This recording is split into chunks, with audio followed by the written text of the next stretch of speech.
Hello, today's topic is behaviourism. आज हम पढ़ेंगे बिहेवियरलिज्म। बिहेवियरलिज्म क्या होता है? बिहेवियरलिज्म एक अप्रोच है। अप्रोच होता है, एक व्यू पॉइंट बोल सकते हैं, थॉट बोल सकते हैं। बिहेवियरलिज्म एज अ रिएक्शन आया था किनके खिलाफ? जो ट्रेडिशनल अप्रोचेस थे, पुराने अप्रोचेस थे पॉलिटिकल इंक्वायरी के लिए। ट्रेडिशनल अप्रोचेस का इस्तेमाल किया जाता था पॉलिटिक्स की इंक्वायरी के लिए, और एज अ रिएक्शन इनके खिलाफ एक अप्रोच आया behaviourism. Behaviourism is particularly associated with the work of American political scientists after the Second World War. Behaviourism particularly American जो पॉलिटिकल साइंटिस्ट थे उनके काम के साथ एसोसिएट था, जुड़ा था। बिहेवियरलिज्म का इस्तेमाल कौन करते थे? American political scientist. Second world war के बाद बिहेवियरलिज्म का इस्तेमाल होने लगा, जे जोड़ा गया अमेरिकन जो पॉलिटिकल साइंटिस्ट थे उनके काम के साथ। सिंपल में कहा जाए तो बिहेवियरिज्म एक अप्रोच था जो आया ट्रेडिशनल अप्रोच के खिलाफ as a reaction political inquiry के लिए, और जे एसोसिएट हुआ, जो जुड़ा या फिर जोड़ा गया अमेरिकन पॉलिटिकल साइंटिस्ट थे जो उनके काम के साथ। और कब जोड़ा गया, इसे कब लाया गया? सेकेंड वर्ल्ड वार के बाद। बिहेवियरिज्म का अभी हम पढ़ेंगे ओरिजिन, कि कब ओरिजिन हुआ, कब आया था ये, कब क्रिएट हुआ था behaviourism. Behaviourism origins can be traced back to. Behaviourism का जो ओरिजिन था, जे क्रिएट हुआ था कहाँ से?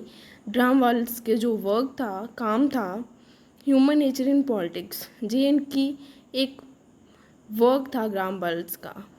आर्थर बेंटली के जो वर्क था प्रोसेस ऑफ गवर्नमेंट, इससे भी बिहेवियरिज्म का जो ओरिजिन है वो ट्रेस किया जाता है। मतलब कि बिहेवियरिज्म का ओरिजिन जो उसकी क्रिएशन थी, कि कब ये ऑर्गेनेट हुआ, कब निकला, कहाँ से? ग्राम वाल्स के वर्क से और आर्थर बेंटली के वर्क से। ग्राम वाल्स के वर्क का नाम था ह्यूमन नेचर इन पॉलिटिक्स, की ह्यूमन का नेचर कैसा है पॉलिटिक्स में। और जो बेंटली थे उनके वर्क था द प्रोसेस ऑफ गवर्नमेंट, कि गवर्नमेंट का प्रोसेसिंग, उसका कामकाज कैसा था। Wallas and Bentley incline to emphasis on. जो वालस और बेंटली थे इन्होंने ज़्यादा एम्फेसिस किया है, ज़्यादा फोकस किया है किस पे? कि इनफॉर्मल प्रोसेस पे, और कम इन्होंने एम्फेसिस किया है किस पे? पॉलिटिकल इंस्टीट्यूशन जो आइसोलेशन में होती हैं, जो अकेले होती हैं। मतलब इनका ज़्यादा क्या है कि इनफॉर्मल प्रोसेस पे एम्फेसिस करते हैं जी, फॉर्मल प्रोसेस पे इनका कोई भी एम्फेसिस नहीं है। इन्होंने कहा कि कम इम्पोर्टेंस दी है पॉलिटिकल इंस्टीट्यूशंस को जो आइसोलेशन में होती हैं। Wallas tries to introduce new realism. Wallas जो थे इन्होंने कोशिश की है न्यू रियलिज्म को इंट्रोड्यूस करवाने की। Wallas tries to introduce new realism in political studies in the light of new findings in contemporary psychology. New realism जो पॉलिटिकल स्टडीज़ में थी, जो इनको इंट्रोड्यूस कराने की कोशिश वालस ने की है। The new psychology had reveal that man. जो न्यू साइकोलॉजी है उसने मैन को कैसे रिवील किया, उसने इंसान के बारे में क्या बताया हुआ है कि जो इंसान है, man was not totally a rational logic creature and that his political actions were not totally guided by reason and self interest. मतलब इंसान जो है वो पूरी तरह से लॉजिकल क्रिएचर नहीं होता है, और उसके जो पॉलिटिकल एक्शन होते हैं वो पूरी तरह से रीज़न पे बेस्ड नहीं होते हैं, और ना ही सेल्फ। और जी इसमें बताया गया है कि उनके जो एक्शंस वगैरह हैं वो टोटली गाइडेड रीज़न से नहीं होते हैं।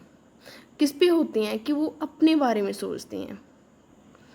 Wallace insist on exploring.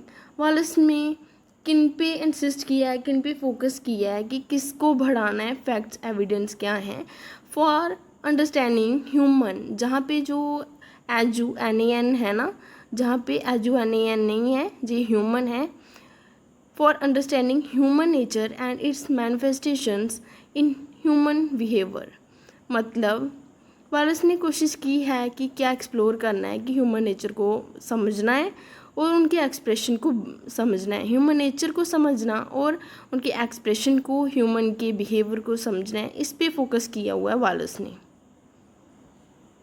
Arthur Bentley as a pioneer of group approach to politics. Arthur Bentley एक पायनर, एक ज्ञाता थे ग्रुप अप्रोच के, पॉलिटिक्स के। Arthur Bentley was a pioneer of group approach to politics. Bentley provide a set of new tools of investigation in social sciences. Bentley ने क्या किया? Arthur Bentley ने न्यू टूल्स का सेट दिया है किसके लिए? कि सोशल साइंस को कैसे इन्वेस्टिगेट करना है उनके लिए।